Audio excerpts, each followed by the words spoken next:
আসসালামু আলাইকুম। বাংলা সংবাদে সবাইকে স্বাগত জানাচ্ছি। আমি চিন্তিয়া হক। শুরুতেই সংবাদ শিরোনাম। দেশ গঠনে নতুন বার্তা দেবেন তারেক রহমান, বলছেন ডক্টর জাহিদ। এদিকে ডিম পেঁয়াজের পর বাড়ছে তেলের দাম। জানাবো চক্রান্তের বিষয়ে সবাইকে সতর্ক থাকতে হবে, বলছেন মির্জা ফখরুল। জানিয়ে দেব 50,000 কর্মীর পরিবার করোনা অবস্থায় আছে, বলছে আওয়ামী লীগ।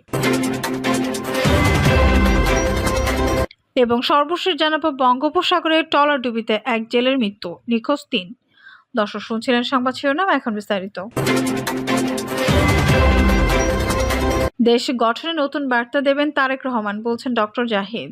বিএনপিপন্থী কমিটির সদস্য ডক্টর এস.এম. জাহিদ হোসেন জানিয়েছেন, আন্তর্জাতিক গণতন্ত্র দিবস উপলক্ষে 15 সেপ্টেম্বর বিএনপি সমাবেশ থেকে দেশ গঠনে নতুন বার্তা দেবেন দলের ভারপ্রাপ্ত চেয়ারম্যান তারেক রহমান। ডক্টর জাহিদ বলেন, স্বৈরাচার শেখ হাসিনা ক্ষমতা গ্রহণের পর নেতাকর্মীরা নিজেদের ভবিষ্যতের আখের গোছানোর জন্য দেশের সম্পত্তিতে পৈতৃক সম্পত্তির মতো করে লুটপাট করেছে। 14 সালে বিনা ভোটে নির্বাচন করেছে, 18 সালে দিনে ভোট রাতে করেছে, 24 সালে ডামি নির্বাচন করে দেশে গণতন্ত্রকে হত্যা করেছে। সেই সঙ্গে নিজের ক্ষমতাকে বাঁচিয়ে রাখতে সব প্রতিষ্ঠানকে দলীয়করণ করেছে। ডিম পেঁয়াজের পর বাড়ছে তেলের দাম। আমদানি শুল্ক হ্রাসের পরও রাজধানীর খুচরা বাজারে কমেনি পেঁয়াজের দাম। উল্টো সপ্তাহের ব্যবধানে কেজি প্রতি বেড়েছে 5 থেকে 10 টাকা। পাশাপাশি আলুও বিক্রি হচ্ছে বাড়তি দরে। দাম নিয়ন্ত্রণে আমদানি করা হলেও ডিমের দাম কমেনি, বরং সপ্তাহের ব্যবধানে ডজন প্রতি 12 পিস 6 থেকে 10 টাকা বাড়তি দরে বিক্রি হচ্ছে। এছাড়া মূল্যবৃদ্ধির দৌড়ে ব্রয়লার মুরগির সঙ্গে বেড়েছে ভোজ্য তেলের দামও। রসুন কিনলেও কেজি প্রতি কিনতে হচ্ছে বাড়তি 10 টাকা।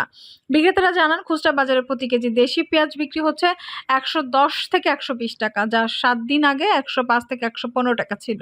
প্রতি কেজি আমদানি করা পেঁয়াজ বিক্রি হচ্ছে 100 থেকে 110 টাকা, যা আগে 90 থেকে 100 টাকা ছিল। প্রতি কেজি আলু বিক্রি হচ্ছে 60 টাকা। প্রতি কেজি দেশি রসুন বিক্রি হচ্ছে 240, যা এক সপ্তাহ আগেও 230 টাকা বিক্রি হয়েছে। খুচরা বাজারে প্রতি লিটার খোলা সয়াবিন তেল বিক্রি হচ্ছে 158 থেকে 160, যা 7 দিন আগেও 155 টাকায় বিক্রি হয়েছে। এদিকে গত সপ্তাহে নিত্য প্রয়োজনীয় পণ্য আলু ও পেঁয়াজের দাম কমাতে আমদানি শুল্ক হ্রাস করেছে জাতীয় রাজস্ব বোর্ড। আলু আমদানিতে বিদ্যমান 25% আমদানি শুল্ক কমিয়ে 15% নির্ধারণ করা হয়। একই সঙ্গে আলু আমদানিতে যে 3% নিয়ন্ত্রণমূলক শুল্ক আছে তা সম্পূর্ণ প্রত্যাহার করা হয়েছে। একই সঙ্গে পেঁয়াজের উপর প্রযোজ্য 5% নিয়ন্ত্রণমূলক শুল্ক সম্পূর্ণ প্রত্যাহার করা হয়েছে। কিন্তু এক সপ্তাহ পার হলেও দাম কমেনি, বরং বেড়েছে। খুচরা বাজারে প্রতি কেজি ব্রয়লার মুরগি বিক্রি হচ্ছে 175 থেকে 180, যা গত সপ্তাহে 170 টাকা ছিল। প্রতি ডজন ফার্মের ডিম বিক্রি হচ্ছে 165, যা আগে 150 থেকে 160 টাকা ছিল। এদিকে দেশে ডিমের বাজার নিয়ন্ত্রণে ভারত থেকে 50 লাখ আমদানির অনুমতি দেওয়া হয়। প্রথম চালানে গত বছর আমদানি হয় 61,850টি ডিম। এবার দ্বিতীয় চালানে আমদানি হয় 2,31,040টি। তারপর দাম কমেনি, বরং হু হু করে বাড়ছে। রাজধানীর নয়াবাজারে নিত্যপণ্য কিনতে আসে মোহাম্মদ ইমন বলেন, ছাত্র আন্দোলনের মাধ্যমে এক সরকার পতন ঘটিয়ে নতুন এক সরকার দেশ পরিচালনা করছে। ভেবেছিলাম এক সরকারের আমলে কিছু কমুক আর না কমুক নিত্যপণ্যের দাম কমবে, কিন্তু তা কমেনি, বরং বেড়েছে। পণ্যের দাম কমাতে কিছু পণ্যের শুল্ক হ্রাসও করা হয়েছে, কিন্তু বাজারে এর প্রভাব নেই। আমাদের মতো সাধারণ ক্রেতাদের বাড়তি দরেই পণ্য কিনতে হচ্ছে। তিনি জানান, বাজারে ডিমের কোনো সংকট নেই, তারপরও ডজন কিনতে 165 টাকা খরচ করতে হচ্ছে। কেজিতে 10 টাকা বেড়েছে ব্রয়লার মুরগির দামও। নতুন করে ভোজ্য তেলের দামও বাড়ছে। যে বা যারা তদারকি করবে তাদেরও দেখা পাওয়া যাচ্ছে না। মাঝে মধ্যে নিজস্ব ফেসবুক পেজে ভিডিওতে তাদের দেখা যাচ্ছে। এমন চলতে থাকলে বাজারে পণ্যের দাম কমবে না। একই বাজারে মুদি দোকানে আমানত আলী বলেন, নতুন সরকার আসার পর কিছুদিন রাস্তায় বাজারে চাঁদাবাজি ছিল না, এজন্য কিছু পণ্যের দাম কিছুটা হলেও কম ছিল। এখন আবার চাঁদাবাজি শুরু হয়েছে, তাই পণ্যের দাম প্রভাব পড়েছে। পরিস্থিতি এমন, এক দল গেছে আরেক দল এসেছে। এখন কারা চাঁদা নিচ্ছে তা সবাই জানে। ব্যবস্থা নিলে পণ্যের দাম আরও কমে যাবে। রাজধানীর খুচরা বাজারে বিক্রেতাদের সঙ্গে কথা বলে জানা যায়, বৃহস্পতিবার প্রতি কেজি ছোট দানার মসুর ডাল বিক্রি হয় 135 টাকা। প্রতি কেজি খোলা সাদা আটা বিক্রি হচ্ছে 45 টাকা। প্যাকেটজাত আটা প্রতি কেজি বিক্রি হচ্ছে 50 থেকে 55 টাকা। প্রতি কেজি খোলা ময়দা বিক্রি হচ্ছে 60 টাকা। পাশাপাশি প্যাকেটজাত ময়দা কেজি প্রতি বিক্রি হচ্ছে 70 টাকা। সঙ্গে দেশি হলুদ বিক্রি হচ্ছে ৩৫০ থেকে ৪০০ টাকা, আমদানি করা হলুদ বিক্রি হচ্ছে প্রতি কেজি ৩০০ থেকে ৩৫০ টাকা, প্রতি কেজি দেশি আদা বিক্রি হচ্ছে ৪৫০ থেকে ৫০০ টাকা, প্রতি কেজি আমদানি করা আদা বিক্রি হচ্ছে ২০০ থেকে ২৬০ টাকা। চক্রান্তের বিষয়ে সবাইকে সতর্ক থাকতে হবে বলছেন মির্জা ফখরুল। বিএনপি মহাসচিব মির্জা ফখরুল ইসলাম আলমগীর বলেছেন, ফ্যাসিবাদী হাসিনা বিরোধী আন্দোলনে আমাদের যে ঐক্য সৃষ্টি হয়েছিল সেই ঐক্যকে যেন আমরা অটুট রাখতে পারি। আজকে সুপরিকল্পিতভাবে এই ঐক্যকে বিনষ্ট করা একটি চক্রান্ত চলছে, সে বিষয়ে আমাদেরকে সতর্ক থাকতে হবে। ফখরুল ইসলাম বলেন, সাংবাদিক মুশফিকুল ফজল আনসারী ছিলেন গণতন্ত্রের সত্যিকারের নায়ক। আমরা যখন কথা বলতে পারিনি তখন মুশফিক আমেরিকা এবং ইউরোপ বাংলাদেশের গণতন্ত্রের মুখপাত্রের দায়িত্ব পালন করেছিলেন। এমন সন্তান বাংলার ঘরে ঘরে জন্ম নেওয়া দরকার। তিনি বলেন, মুশফিক গণতন্ত্রের সত্যিকার হিরো ছিলেন। মুশফিক আমাদের কাছে এই দেশে মানুষ ও গণতন্ত্রকামী মানুষের কাছে তিনি হিরো হিসেবে থাকবেন।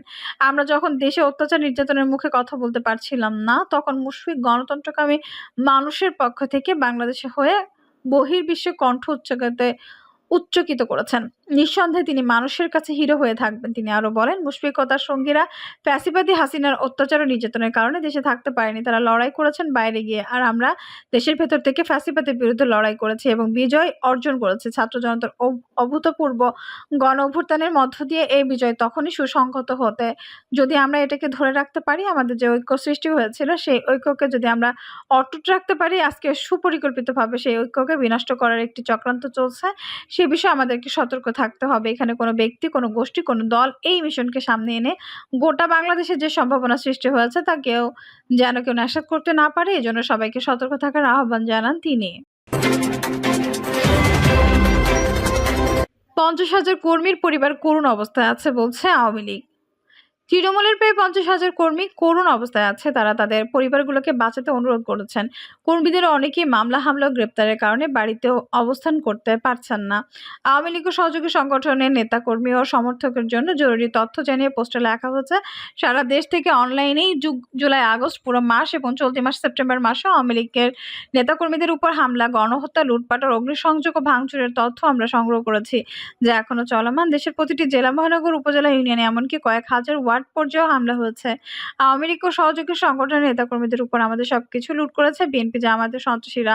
মহানগর ও জেলা, উপজেলা পর্যায়ের একজন নেতাকর্মীর বিরুদ্ধে আছে ৫ থেকে ১০টি পর্যন্ত মিথ্যা মামলা। এই সময় সবচেয়ে গুরুত্বপূর্ণ বিষয় হলো দুস্থ কর্মীদের পাশে দাঁড়ানো। তৃণমূলের প্রায় ৫০,০০০ কর্মী ইমেইলে ও মেসেজের মাধ্যমে তাদের করুণ অবস্থার কথা জানিয়েছেন। বিশেষ করে অনুরোধ করেছেন তাদের পরিবারগুলোকে বাঁচাতে। অনেকেই মামলা, হামলা ও গ্রেপ্তারের কারণে বাড়িতে অবস্থান করতে পারছেন না।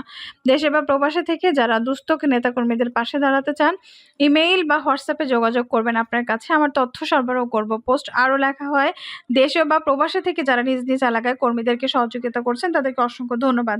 আমরা এখন থেকে পাবলিক প্ল্যাটফর্মে কারো ব্যক্তিগত ফোন নাম্বার বা অন্য যে কোনো পরিচিত নাম্বার শেয়ার করা থেকে বিরত থাকব।